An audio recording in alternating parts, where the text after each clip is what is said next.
Halo semuanya, jumpa lagi dengan aku Nashita Sani Duhani. Pada kesempatan kali ini aku akan melanjutkan penjelasan yang ada di part 2. Sejak berdirinya Negara Kesatuan Republik Indonesia, politik telah menjadi bidang yang penuh dengan berbagai dinamika, termasuk pemanfaatan kebijakan moneter. Fenomena ini mengacu pada penggunaan uang atau hadiah untuk mempengaruhi pemilih dan telah menjadi salah satu tantangan terpenting dalam demokrasi di Indonesia. Kebijakan moneter tidak hanya mencerminkan permasalahan moral dan etika dalam politik, namun juga mewakili kondisi terburuk dalam masyarakat. Dalam konteks pemilu, kebijakan moneter seringkali mengaburkan pilihan kebijakan yang harus diambil berdasarkan visi, agenda, dan kekuatan kandidat. Sebaliknya, suara rakyat bisa dibeli dengan kekayaan. Hal ini menciptakan lingkungan yang melemahkan integritas pemilu dan masyarakat kehilangan kepercayaan terhadap sistem demokrasi yang seharusnya menjunjung prinsip keadilan dan kesatuan. Kebijakan moneter di Indonesia memiliki akar sejarah yang panjang dan kompleks, mulai dari masa kolonial hingga masa Orde Baru dan berlanjut hingga masa reformasi. Pada masa kolonial, pemilih seringkali dipengaruhi oleh status ekonomi dan sosial penguasa. Masyarakat yang berada dalam situasi keuangan yang sulit sangat dianjurkan untuk setuju membayar biaya pemungutan suara. Dalam konteks ini, kebijakan moneter menjadi salah satu cara untuk mengatasi ketidakadilan yang dihadapi masyarakat. Namun, pada saat yang menciptakan siklus kepercayaan yang sulit diputus. Seiring waktu, mereka menjadi semakin aktif dalam politik Indonesia. Setelah memproklamirkan kemerdekaan Indonesia, berupaya membangun sistem politik yang demokratis. Namun, kebijakan moneter, khususnya pada masa Orde Baru di bawah Presiden Soeharto, masih tetap utuh. Sementara itu, kebijakan moneter menjadi lebih terstruktur dan sistematis. Calon legislatif dan pemimpin daerah merasa perlu mengeluarkan banyak uang untuk mendapatkan dukungan, baik dari partai politik maupun dari pemilih. Hal ini menciptakan lingkungan di mana pemilih tidak dipandang sebagai bagian integral dari proses demokrasi, namun sebagai sesuatu yang dapat dimanipulasi. Masa reformasi tahun 1998 seharusnya membawa harapan baru bagi demokrasi Indonesia. Munculnya partai politik baru dan calon independen akan memberikan peluang perubahan. Namun, meskipun sistem politik berkembang, kebijakan moneter tidak hilang. Pada pemilu berikutnya, proses ini terus berlanjut seringkali dengan cara yang lebih sederhana, namun tetap efektif. Banyak kandidat menghabiskan banyak uang untuk berkampanye, tidak hanya untuk periklanan dan sosialisasi, namun juga untuk aktivitas kebijakan moneter. Situasi ini diperburuk oleh sejumlah faktor, termasuk lemahnya supremasi hukum dan pemantauan pemilu. Meskipun terdapat undang-undang yang melarang kebijakan moneter, pelanggaran ini jarang dituntut.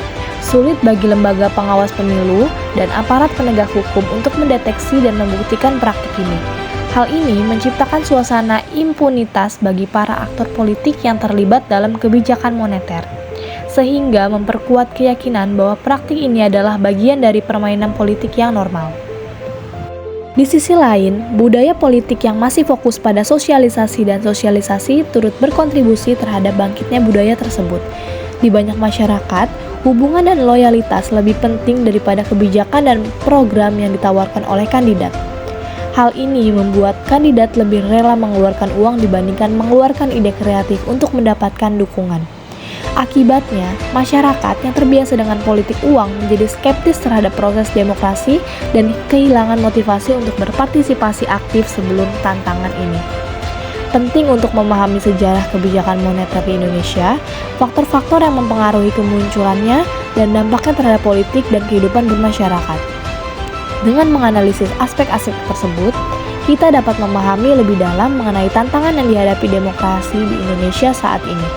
Selain itu, pemahaman yang mendalam ini akan harapkan dapat membantu mencari solusi yang baik untuk mengatasi permasalahan kebijakan moneter dan memperkuat sistem demokrasi yang sehat dan berpadu di tanah air. Salah satu upaya yang bisa dilakukan adalah dengan meningkatkan pengetahuan politik di masyarakat. Masyarakat perlu disadarkan akan pentingnya partisipasi politik yang aktif dan kritis serta dampak tindakan kebijakan moneter terhadap kehidupan sehari-hari.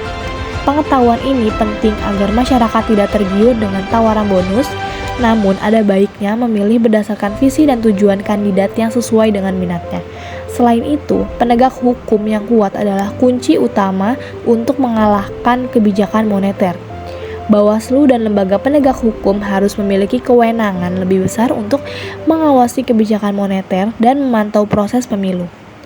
Penegak hukum yang konsisten akan memberikan efek jera bagi pelaku kejahatan, sehingga diharapkan kebijakan moneter dapat dilonggarkan.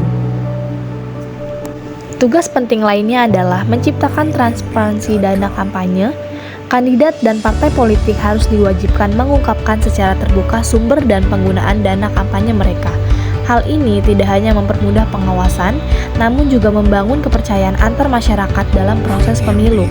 Melalui penelitian ini, kami berharap tidak hanya memahami dampak negatif kebijakan moneter, namun juga mengkaji kemampuan masyarakat untuk mengubah norma politik yang sudah ada.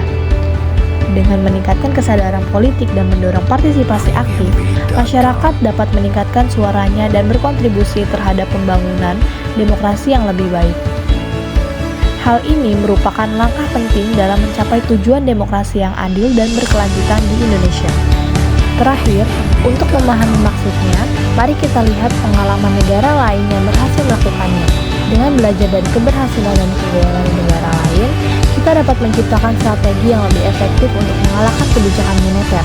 Dengan partisipasi yang kuat dari seluruh sektor masyarakat, termasuk pemerintah, LSM, dan masyarakat, perubahan positif dapat mengharapkan terjadi dalam lanskap politik Indonesia.